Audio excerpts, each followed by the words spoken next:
Hello and welcome to another math video. Today we're continuing our work on our FSTA Finals study guide, beginning with number 9.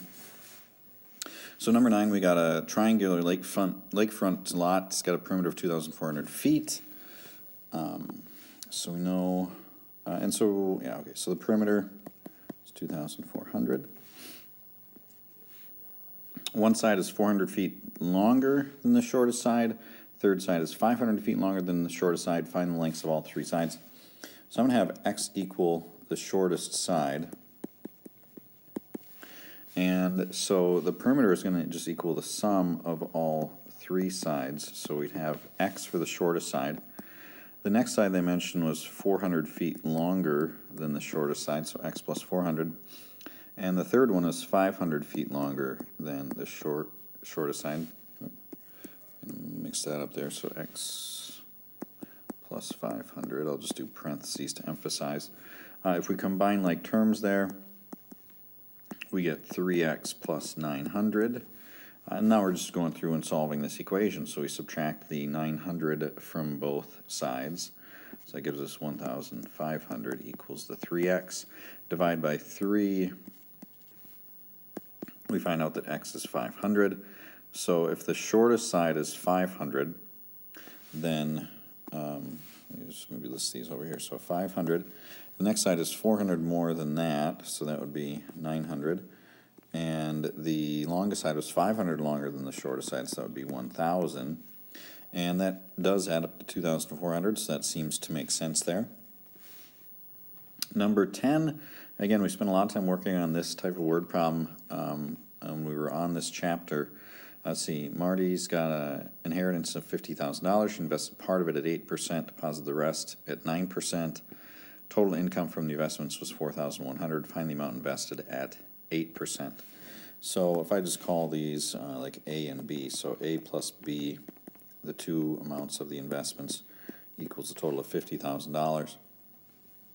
Let's just say A is the 8%, so 8% of A plus 9% of B equals the total annual income from that, $4,100. So what we have is we have two equations with two unknowns. We can write that first equation in terms of either A or B. They want us to find the amount invested at 8%, which is the A. So actually that first equation we want to solve for B. That first equation solved for B would be B equals 50,000 minus A. Now, typically what I ended up doing with these is multiplying both sides of this equation by 100 to make that 8A plus 9B, and then that's just going to add a couple of zeros to the 4,100, making 410,000. So I found that was easier to deal with than those decimals. And if we plug in the 50,000 minus A in for B, then we get an equation where the only variable that we have there is A. So if I do that, we get 8A plus 9 times 50,000 minus A. That's going to equal 410,000. So simplifying the left side, you get 8A plus 450,000 minus 9A equals 410,000. Now in this case I'm going to end up with a negative A over here. I'm also going to subtract the 450,000 from both sides, so I get negative A equals negative 40,000.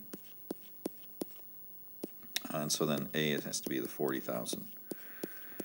So if A is 40,000 and A plus B is 50,000, then B has to be 10,000. And so that would be the amount invested at both. I guess they didn't ask for both. They just wanted the amount invested at 8%. Again, 8% was A.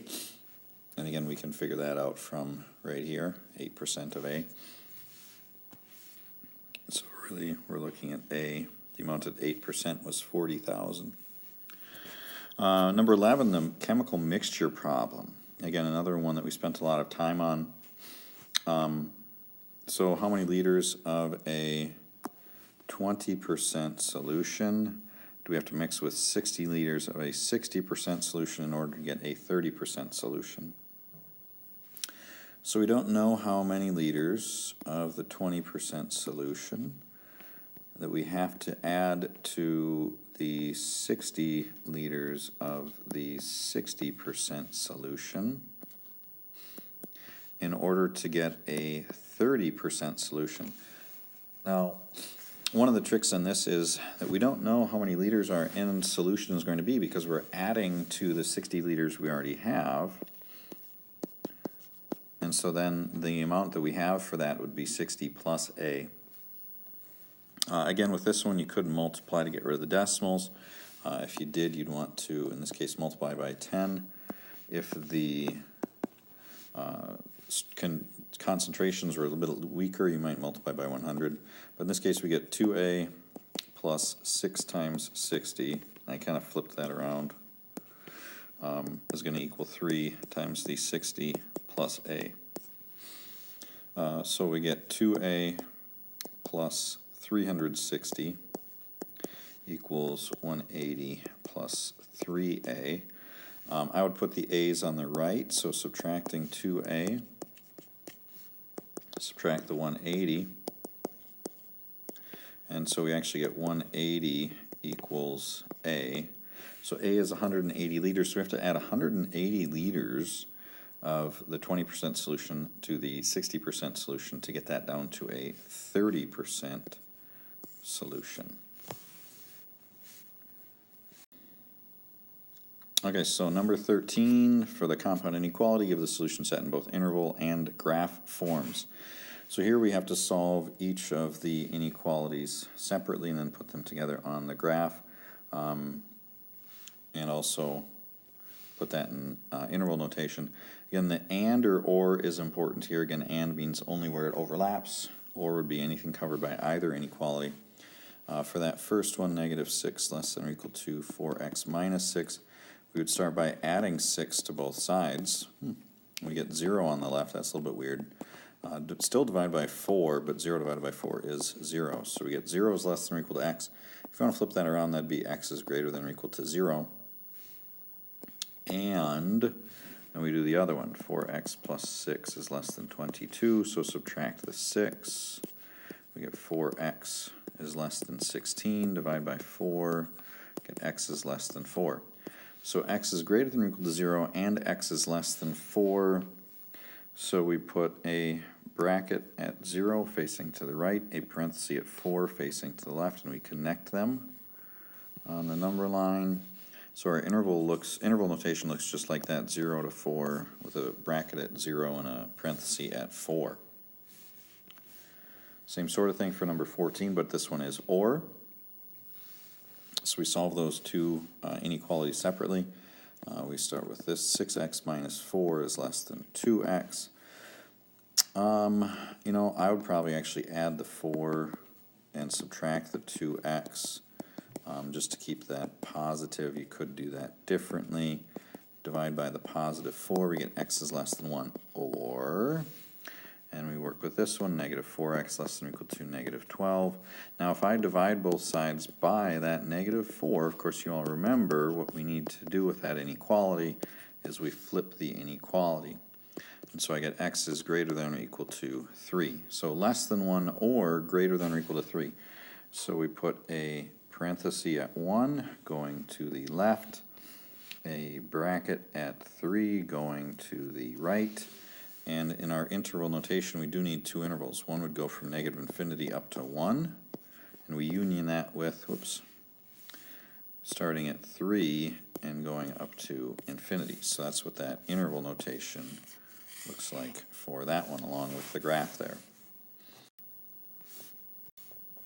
All right, so number 15, solving the absolute value equation. So first of all, we want to make sure that we have the absolute value being compared to a positive or non-negative number. In this case we do, it's compared to a positive. So then we can go through our process like normal. Again, the key here is that there are two absolute values that equal 7. So whether 3m plus 5 is negative 7, which when you take the absolute value of that you get 7, or if 3m plus 5 is a positive 7, no matter which one of those 3m plus 5 equals, okay, whether it's the negative 7 or the positive 7, you plug that into here and you've got the absolute value for those, and so they end up just being absolute value of 7 or negative 7 or both 7. So that's why we go about solving both of these equations in order to solve this one absolute value equation, and we end up getting negative 4 for one solution. And then this one looks like it won't turn out quite as nice, but it won't be too bad either. We just divide by the 3, and we get m is 2/3.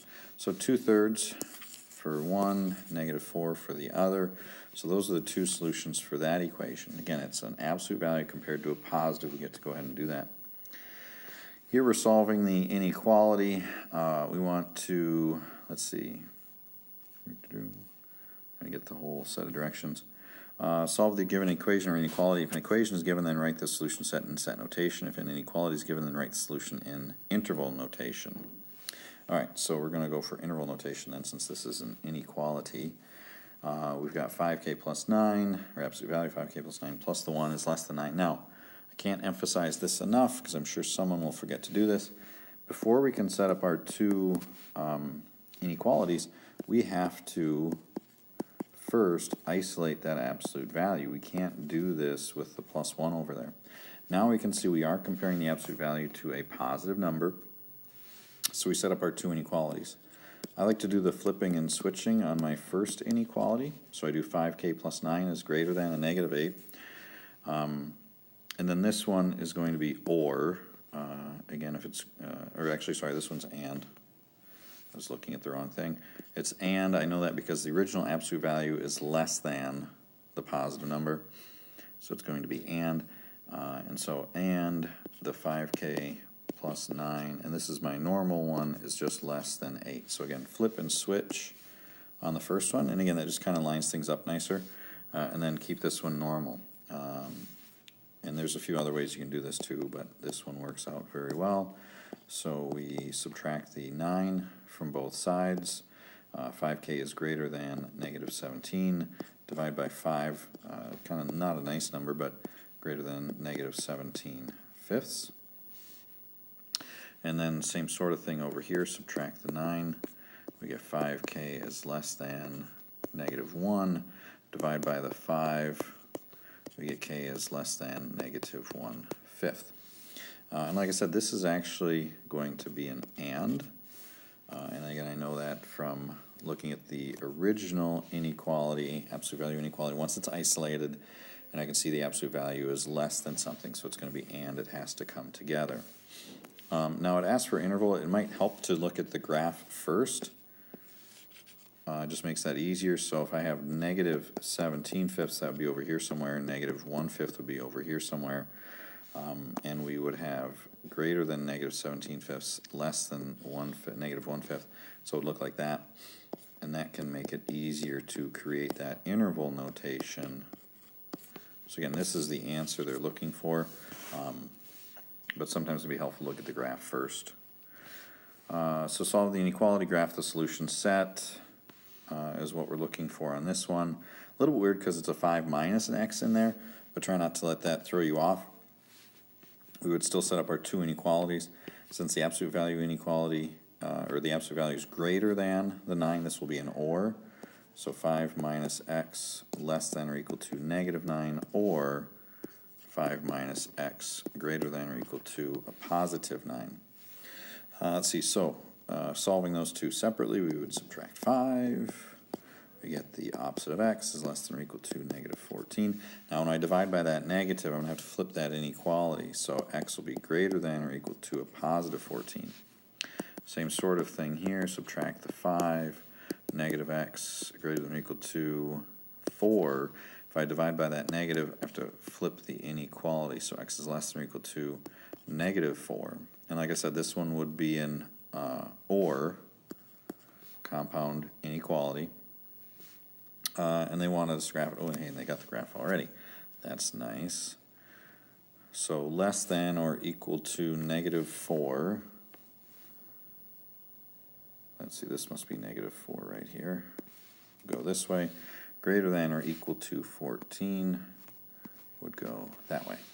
And again, if you're ever unsure, you can always just use a test point. For example, 0 is not in my solution set.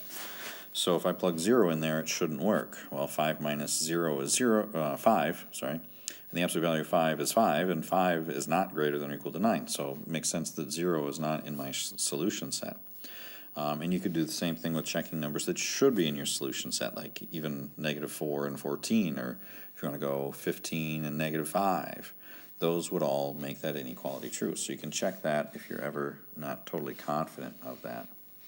All right, and this will be the last one for this video, finding the midpoint of the two given endpoints. So we've got 3, 5, and 6, 6. I'm not too happy with these being the same value, but we'll kind of go with that.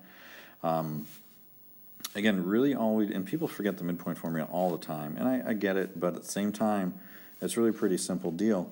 If I have a segment that goes, and I'm just going to sketch it out here because it doesn't have to be too accurate. So 3, 5 would be here. 6, 6 would be here. If I've got a segment connecting those two, again, there's not much going on there. I just need to find, well, how far is really halfway between those going this way? What's halfway between? You know, somewhere like there. And then vertically, well, what's halfway between? Well, somewhere about there. And then we end up with, oh, well, hey, the midpoint's there.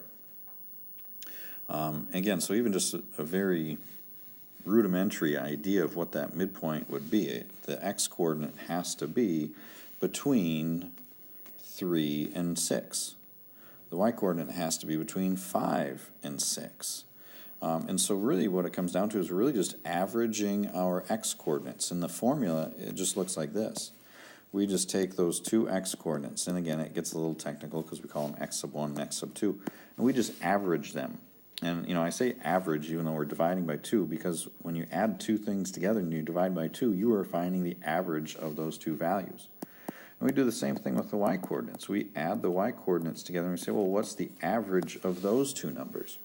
So that's what we're doing, is really just averaging those in order to find the midpoint. What's that halfway between for the x? What's that halfway between for the y? That's how we get our midpoint. So in this case, I'm just adding the 3 for the x to the 6 for the x, cut that in half. Add the 5 from the y to the 6 for the other y and cut that in half. And because we're adding, the order doesn't matter. You can do 6 plus 3 or 3 plus 6, it's the same thing. 6 plus 5 or 5 plus 6, it's the same thing. We get 9 over 2 and we get 11 over 2. I'm just going to leave it like that, although you could, I guess I'm not going to leave it like that because I'm going to show you this too. So it's 4.5 and 5.5. So either way, I'm not going to worry about it because, again, 4.5 and 5.5 are exact. I'm not rounding that at all. So, again, people have a hard time with that, but I think once you start to understand what you're really doing, rather than just trying to remember the formula, then it makes it so much easier to figure out. As always, thank you for watching, and hopefully you found this to be helpful.